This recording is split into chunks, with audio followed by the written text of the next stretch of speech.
오늘 본문 말씀 의지해서 황폐한 땅을 회복하는 길이라고 제목을 정했습니다. 코로나19로 인해서 그 경제계가 초토화되고 여러 가지 면에서 온 세계가 지금 몸살을 앓고 있습니다. 어떻게 하면 이런 어려움을 극복하고 황폐한 땅을 회복시킬 수 있을까요? 종교가 부패하고 타락할 때 오히려 외형은 더 화려해지고 번창해지는 것을 볼 수 있습니다. 타락한 이스라엘은 성전을 북쪽에 2개나 더 만들었을 뿐만 아니라 곳곳에 산당을 세웠습니다. 또 부패한 중세 교회도 화려한 교회 건물을 짓고 부와 명예를 자랑했습니다. 그러나 이러한 외형은 타락한 마음과 부패한 행실의 가림막으로 작용할 뿐이었습니다. 이런 사실을 간파한 이사야는 하나님의 백성 이스라엘의 반역을 신랄하게 고발합니다. 오늘 말씀에 범죄한 나라요, 허물진 백성이요, 행악의 종자요, 행위가 부패한 자식이라고 노골적으로 아주 신랄하게 이 부패한 종자들이라고 지적하고 있습니다. 이스라엘은 배은망덕한 자식이요, 소와 나귀보다 못한 자들이라고 지적했습니다. 하나님의 백성 이스라엘이 죄악의 백성이 되었다는 것입니다. 하나님의 백성 이스라엘이 죄악의 백성이 될 뿐만 아니라 멀리해야 할 죄가 이스라엘의 본성과 성품의 중심의 주인으로 자리 잡고 있다는 것입니다. 하나님이 주인이 되어야 되는데 죄가 그들의 주인이 되어서 부패한 백성, 행악의 종자가 되었다고 지적하고 있습니다. 이들의 제사와 의식적 경건, 그러니까 제의라고 말하죠. 제사, 의식 통틀어서 제의.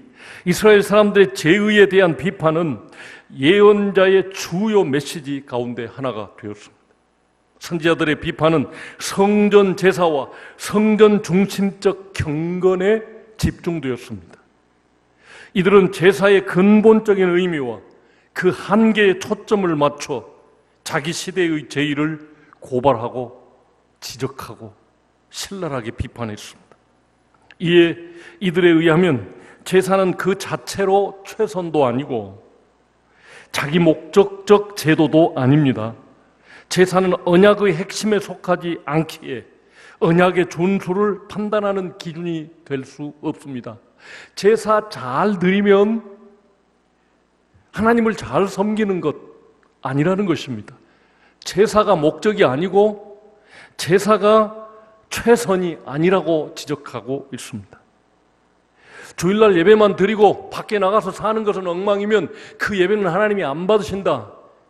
그런 제사는 하나님이 역겨워하신다. 나는 그 제사에 배불렀다. 제발 그런 제사는 안 드렸으면 좋겠다고 하나님이 선언하셨습니다. 제사는 온전한 언약 관계가 전제될 때만 의미를 지닐 뿐 파괴된 언약 관계를 회복시킬 수 없습니다. 다시 말씀드립니다. 예배는, 제사는 하나님과 나 사이의 관계가 원활할 때만 하나님이 받아주는 것이지, 밖에 나가서는 죄 짓고 엉망으로 손에 피 묻은 삶을 사는 그 사람의 제사, 그런 사람이 예배는 하나님이 노 하고 안 받으신다는 것입니다. 그래서 오늘 그런 말씀 있잖아요. 성전 마당만 밟고 가는 그런 제사는 우리를 회복시킬 수 없다는 것입니다. 공동체 안에서, 교회 안에서 언약의 하나님께 신실한 삶을 사는 가운데 드려지는 제사만, 드려지는 예배만 그분께서 받아들여 주신답니다. 언약 관계는 제사 행위가 아니라 이웃 사랑을 통해 구체적으로 드러납니다. 예배에 앞서서 남을 배려하고 이웃을 사랑하는 것부터 실천하는 하나님의 성품을 유지하는 그런 백성이 드리는 예배, 그런 제사를 하나님이 받으시겠다는 것입니다. 다시 말씀드려서 한마디로 말씀 순종이 없는 제사는 참여자들만의 자기만족적 행사에 불과합니다. 하나님은 절대 만족하지 않습니다. 첫 번째 우리가 생각할 것은 하나님이 그분을 거역한 이스라엘을 심판하십니다. 이스라엘은 하나님을 거역한 후 범죄한 나라, 허물진 백성, 행악의 종자, 행위가 부패한 자식들이라고 지적했습니다. 여기서 등장하는 나라, 백성, 종자라는 말은 이스라엘의 정체성과 관련이 있습니다.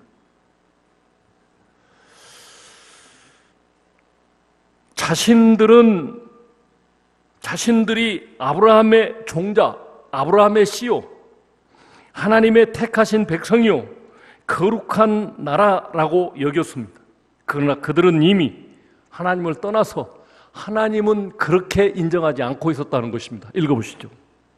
우리 아버지는 아브라함이라 하니 예수께서 이르시되 너희가 아브라함의 자손이면 아브라함이 행한 일들을 할 것이거늘 너희는 너희 아비 마귀에게서 났으니 너희 마음의 욕심대로 너희도 행하고자 하느니라.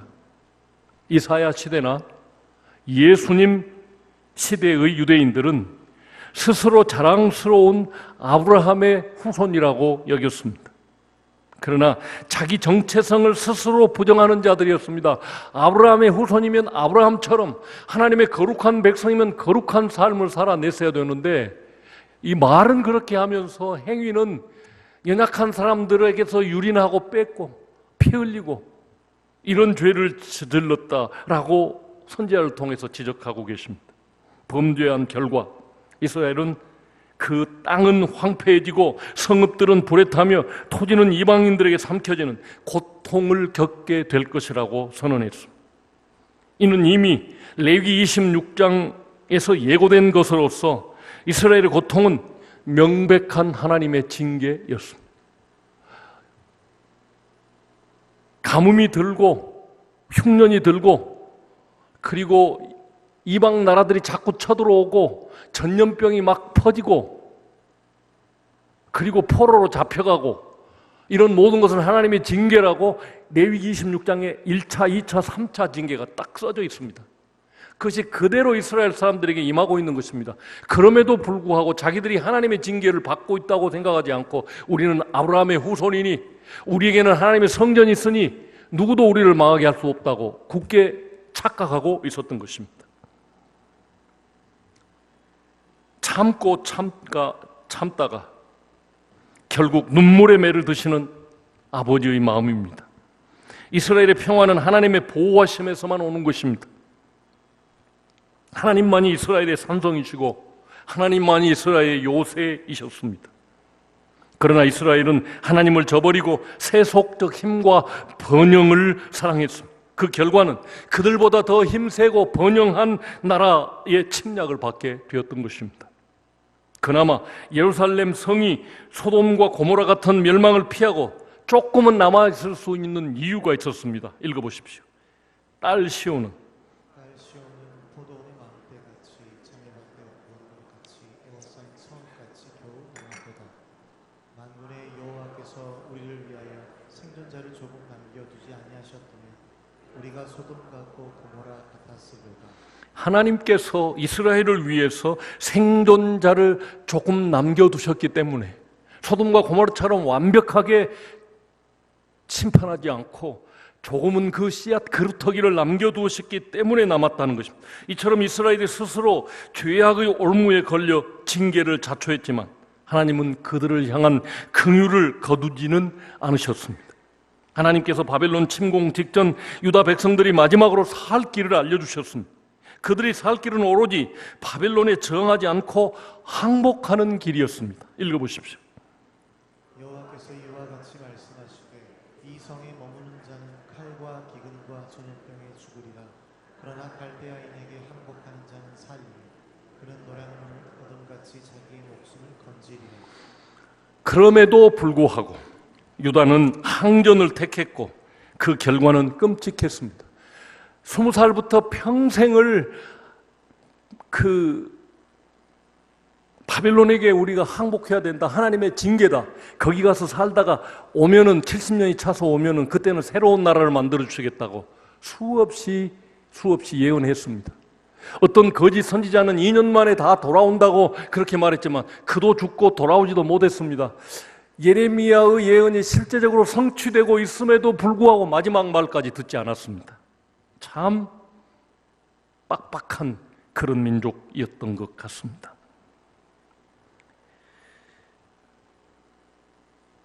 그들이 소돔과 고모라와 같은 완전한 파멸을 면한 것은 오직 하나님의 은혜였습니다. 하나님이 심판 중에도 긍휼을 베푸신 것은 이스라엘을 돌이켜 회복되기를 바라셨기 때문입니다.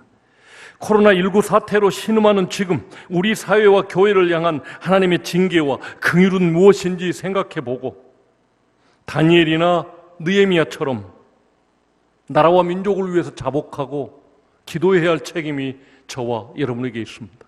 하나님의 징계 가운데는 흉년도 있고 물난리도 있고 지진도 있고 그리고 전염병도 있기 때문입니다.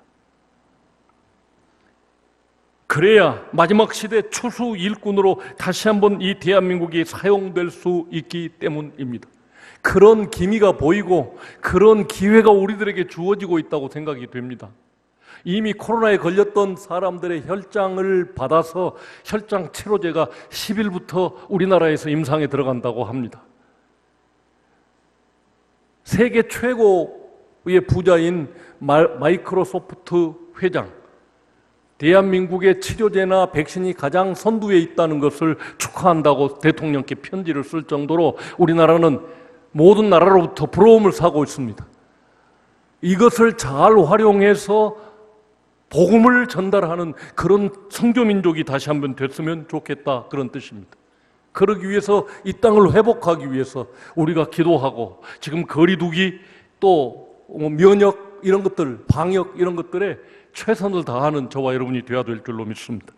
두 번째로 생각할 것은 이스라엘은 하나님 앞에 끊임없이 범죄하면서 동시에 위선적인 종교 행위를 계속했습니다. 이런 이스라엘의 예배는 하나님 보시기에 어떠했을까요? 함께 읽습니다. 헛된 재물을 다시 가져오지 말라. 분향은 내가 가증히 여기는 바요. 월삭과 안식일과 대회로 모이는 것도 그러하니. 하나님께서 보시기에 이스라엘의 예배는 헛된 것, 가증히 여기는 것이었습니다. 이스라엘이 타락 일로를 걸을 때에도 그들은 하나님께 대한 제사를 멈추지 않았습니다. 오히려 제사는 더 왕성했습니다. 내용이 부실하면 껍데기가 요란하지 않습니까? 참된 경건의 삶은 어렵고 보이는 것을 치장하는 것은 상대적으로 쉬워서 그렇게 자신들의 외식을 가리는 것이었습니다. 유럽에 있는 엊그제 프랑스에서 불났던 그 성당은 정말로 어마어마하게 아름다운, 요즘 푸르지오를 선전하면서 아파트 선전하면서 그 프랑스의 그 아주 찬란한 그 성당을 소개하고 이렇게 비교해서 소개하더라고요. 자기들의 삶이 타락하니까 종교적 부패가 있으니까 그것을 짓고 그것을 만들어서 하나님께 바쳤다. 그리고 우리는 하나님께 상 받을 것이다 라고 스스로를 위로하는 착각 속에 빠져들어가고 있는 것이었습니다. 참된 경건의 삶은 어렵고 보이는 것 치장하기는 쉬우니까 상대적으로 쉬워서 그렇게 자신들의 외식을 가리려고 하는 그런 노력이 있었습니다. 그런 예배를 하나님께서 미워하시는 이유를 밝히셨습니다. 성회와 아울러 악을 행하는 것을 내가 견디지 못하겠노라. 너희가 손을 펼 때에 내가 내 눈을 너희에게서 가리고 너희가 많이 기도할지라도 내가 듣지 아니하리니 이는 너희의 손에 피가 가득함이라. 다시 말씀드리면 성회와 아울러 악을 행하였고 기도하는 손에 피가 가득했답니다. 삶이 뒷받침되지 않는 예배는 참 예배가 될 수 없다는 것을 우리 속을 뻔히 들여다보고 계시는 하나님께서는 내가 품은 생각과 동기 그리고 내가 행한 행위들을 다 아시기 때문에 그 예배는 받지 않겠다 하시는 것입니다. 성도들 예배가 아름다운 것은 예배로 나오기까지의 삶에 치열하게 주님을 붙들고 죄에 넘어지지 않고 바로 가려고 애썼던 그 행위가 있었기 때문에 우리의 예배가 아름다운 것입니다. 이처럼 타락한 이스라엘에게 하나님께서 요구하시는 것이 있었습니다. 그것은 스스로 씻어 깨끗하게 하고 악한 행실을 버리며 선행을 배우고 정의를 구하며 학대받는 자를 도와주고 고아와 과부를 돌보는 것입니다. 철저하게 행위가 하나님이 요구하시는 하나님의 성품으로서의 행위가 우리 안에 있어야 된다는 것입니다. 로마서는 하나님께서 기뻐 받으시는 영적 예배를 이렇게 정의하고 있습니다. 함께 읽습니다. 형제들아, 내가 하나님의 모든 자비하심으로 너희를 권하노니 너희 몸을 하나님이 기뻐하시는 거룩한 산제물로 드리라. 이는 너희가 드릴 영적 예배니라. 너희 몸을 하나님이 기뻐하시는 거룩한 산제물로 드리라. 우리의 삶의 행동을 하나님 기뻐하시는 산제물로 하나님 앞에 올려드리는 그런 행위가 없이 주일날 모여서 드리는 예배는 하나님이 안 받으시겠다고 말씀하고 계십니다. 우리의 삶의 매 순간을 마음을 다해 예배로 살아내야 한다는 것입니다. 하나님께서 가장 미워하시는 죄악을 꼽자면 유력한 후보가 바로 위선입니다. 위선은 교회에서 예배하는 모습과 교회 밖에서 살아가는 모습이 현저히 다른 것을 위선이라 합니다. 예배와 삶의 일치를 위해 내가 더욱 힘써야 할 부분은 무엇인지 마음으로 깊이 반성하고 진단해 봐야 될 줄로 압니다. 세 번째로 생각할 것은 황폐한 이스라엘이 회복될 수 있는 유일한 길은 참된 회개였습니다. 그래서 하나님은 이스라엘의 회개를 강력하게 촉구하십니다. 이스라엘이 하나님의 말씀을 들을 때 너희의 죄가 주홍 같을지라도 눈과 같이 희어질 것이요 진홍같이 붉을지라도 양털같이 희게 되리라고 말씀하셨습니다. 그래서 하나님은 회개를 강력히 추천하면서 내게 나와 너희의 중심을 털어놓고 회개하면 내가 너희들을 희게 하겠다, 깨끗하게 하겠다 라고 말씀하고 계십니다. 또한 이스라엘이 즐겨 순종하면 땅의 아름다운 소산을 먹을 것이라고 말씀하십니다. 이처럼 하나님은 죄인을 멀리하시고 의인을 받아주십니다. 회개하여 말씀을 받는 이들의 죄를 깨끗게 하시고 의롭다고 선포하시겠다는 것입니다. 땅의 아름다운 소산이라고 하는 표현은 약속의 땅 가나안과 관계가 있습니다. 하나님께 순종하는 자는 죄 씻음을 받고 하나님 나라의 소유된 백성으로 그 나라의 부요함을 누리게 된다. 풍부한 삶을 살게 된다는 것입니다. 삼천리 금수강산이라고 말하는 세계 어느 곳보다 아름다운 우리 대한민국, 하나님이 우리에게 주신 이 사시사철, 이것을 잘 누리고 여기서 풍성한 삶을 누리려면 하나님의 말씀에 순종해야 된다. 일제에게 뺏기지도 않고 공산당들에게 거의 다 먹히지도 않고 지금도 열강 강대국들이 우리나라를 삼키려고 노려보고 있고 평화 통일 이루어지는 것을 중국도 싫어하고 미국도 싫어하고 일본도 싫어하고 이런 상황에서 빠져나오려면 하나님의 말씀에 순종해야 된다는 것입니다. 그렇지만 끝까지 하나님의 말씀을 거절하는 자들에게는 너희가 칼에 삼켜지리라 분명한 심판을 선언하셨습니다. 칼은 인간이 서로를 겨누는 다투는 힘이요 죄의 결과라 하겠습니다. 칼의 반대는 평화입니다.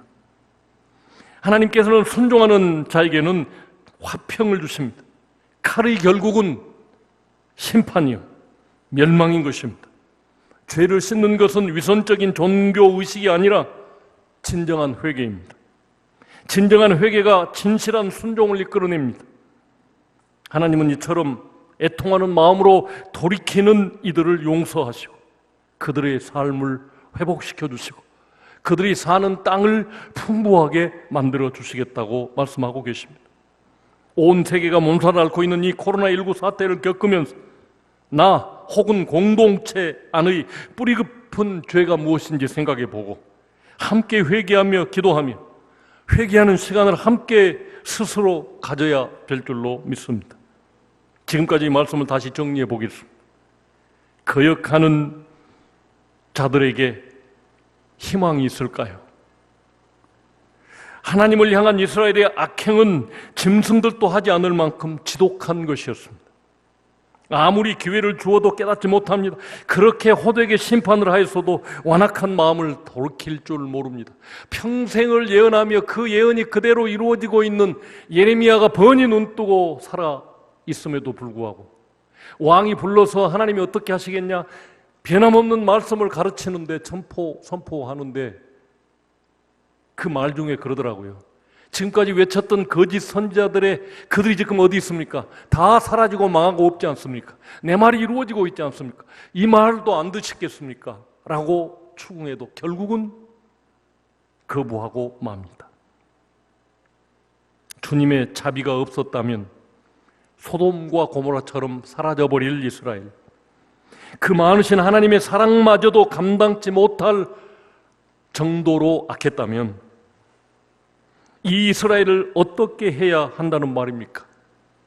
아무리 해도, 마지막 살 길을 알려줘도, 날마다 하나님의 말씀이 성취돼도 하나님께로 돌아오지 않는 이 백성을 하나님은 칼에 내줄 수밖에 없었습니다.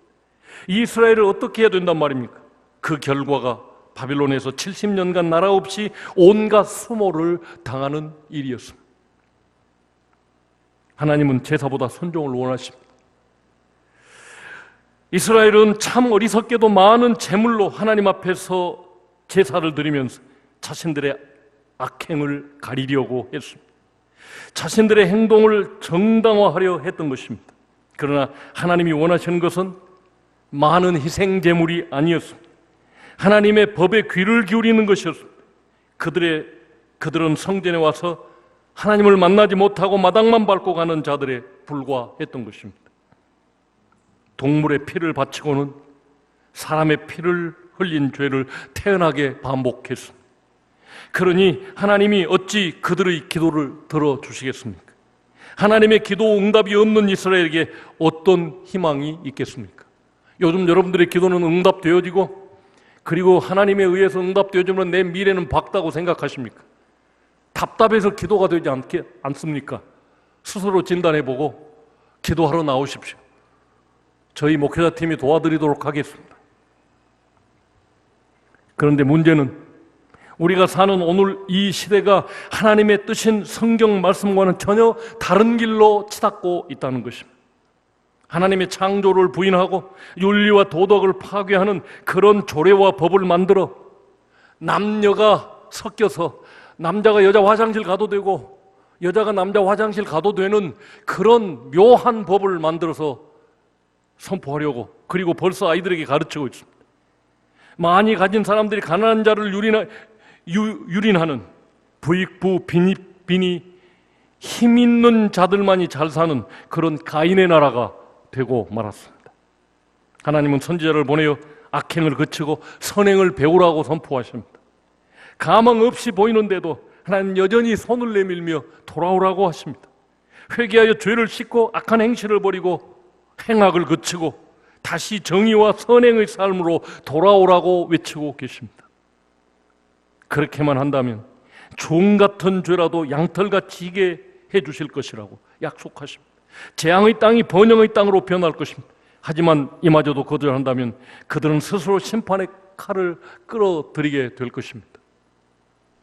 집 없어서 고통당하고, 결혼하고 싶어도 집도 없고 좋은 직장도 없고 자식을 기를 힘이 없어서, 능력이 없어서 결혼을 못하고 있는 오포 시대에 살고 있는, 포기의 시대에 살고 있는 그런 현실 속에서도 여러분 신문 또 미디어를 통해서 보셨죠.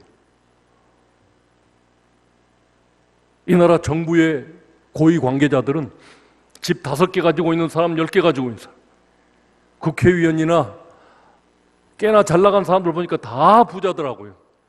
어떻게 돈을 모았는지 모르겠지만 가난한 우리들이 볼 때는 도저히 이해가 안 가는 그런 삶을 그들이 살고 있다는 것을 우리 눈으로 확인했습니다. 이럴 때일수록 하나님은 손을 벌려 가난한 자들을 돕고 모두가 함께 잘 사는 나라를 만들라고 우리에게 요청하고 계십니다. 그렇게만 한다면 종 같은 죄라도 양털같이 희게 주실 거라고 약속하십니다. 재앙의 땅이 번영의 땅으로 변할 것이라고 약속해 주십니다. 하지만 이마저도 거절한다면 그들은 스스로 심판의 길을 선택하는 것이라고 선언하셨습니다. 이스라엘은 거룩한 나라이자 하나님의 자녀로 부름을 받았으나 그 특권을 남용하고 있었습니다. 소나 나귀도 주인을 알아보건만 사랑으로 자신을 양육하신 하나님을 모른 채 했습니다. 이스라엘은 그렇다돈 치더라도 하나님은 오늘 저와 여러분을 언약의 새 백성으로 불러 이스라엘보다 더 큰 은혜를 베풀어 주셨습니다. 현재 한국 교회와 우리의 모습은 이스라엘과 비교해서 어떠하다고 생각하십니까? 한국 교회와 오늘 우리 교회 성도들이 그 은혜에 합당한 삶을 회복하는 길은 어디 있다고 생각하십니까? 하나님의 백성들은 그 범죄로 말미암아 매를 맞았습니다. 하나님께서는 이스라엘에게 사랑의 매를 드셨습니다. 발바닥부터 머리 정수리 끝까지 성한 곳이 없을 정도로 맞았습니다. 그럼에도 불구하고 돌아오지 않은 백성에게 더 큰 매를 경고하고 계십니다. 은혜를 모르면 금수, 짐승만도 못한 자가 됩니다. 매를 맞으면서도 심각성을 깨닫지 못한다면 치유의 가능성이 없는 영 망할 사람들이 되고 마는 것입니다. 하나님의 백성은 선택받은 사람들이 매를 맞게 된 이유가 무엇입니까? 하나님의 백성으로 선택받은 사람들이 매를 맞게 된 이유가 무엇입니까? 이스라엘은 소돔과 고모라의 백성 못지않게 악하게 행하면서도 돌이킬 줄 몰랐기 때문입니다. 온갖 종교 행위로 이를 덮고 상쇄하려 했습니다. 오늘 우리가 사는 이 시대의 저 뒤안길에는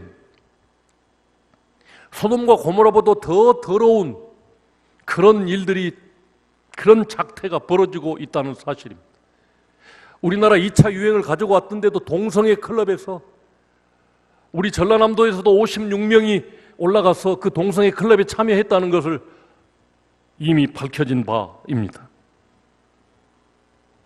하나님의 백성으로 선택받은 사람들이 그 행위를 돌이킬 줄 몰랐습니다.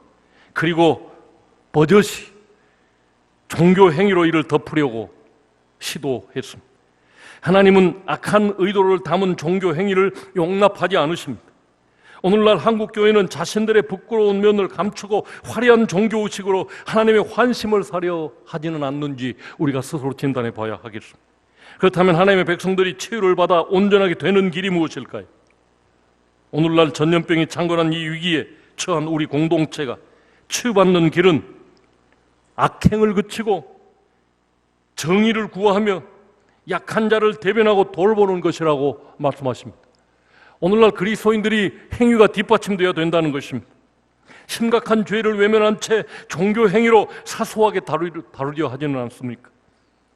공평과 정의, 인애와 사랑만이 이 시대를 치유할 수 있는 길입니다. 공평과 정의, 인애와 사랑만이 우리들을 회복시키는 유일한 방안이라는 사실을 다시 생각해야 되겠습니다. 말씀을 맺습니다. 하나님은 비참함과 절망과 멸망될 상황에서도 긍휼을 잊지 않고 백성들을 남겨두시고 마지막 살 길을 가르쳐 주십니다. 참여하지 않는 백성에게 와서 나하고 변론하자라고 초대합니다. 긍휼을 구하는 이에게 씻음과 회복의 기회를 제공하시는 하나님의 자비만이 우리가 다시 회복될 수 있는 유일한 희망인 것입니다. 기회 주실 때 서둘러 우리들의 삶을 돌아보고 돌이켜야 합니다. 함께 낭독하겠습니다. 너희는 여호와를 만날 만한 때에 찾으라. 가까이 계실 때에 그를 부르라. 악인은 그의 길을, 불의한 자는 그의 생각을 버리고 여호와께로 돌아오라. 그리하면 그가 긍휼히 여기시리라.